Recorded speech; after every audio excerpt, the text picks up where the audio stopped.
Stani tu! Tko si ti i zašto si ovdje? Ja sam liječnik. Ovo je zakazani pregled trudne oklopnice.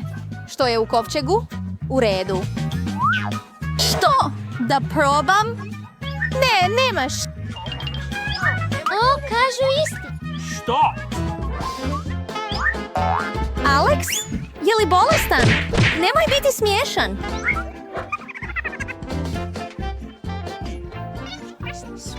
Ja? O da, bolestan sam, jesam. Moje srce, boli me želudac. Što mi je? Da, to je... Vidim da si Što? stvarno Ne. unutra. Nemoj. Uđi. O moj Bože, Bok. Bok, pronašla sam tvoj problem.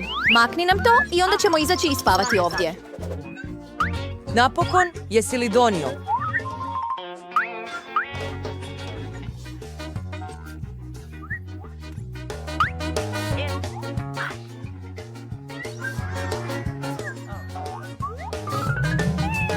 O, dobro, to je dobro, ali to nije moj prijatelj. Maknite ga i pustit ćemo vas da to ponovite. Evo nas. Sada imamo mucanje. Au, moram oteti Scotta još jednog prijatelja.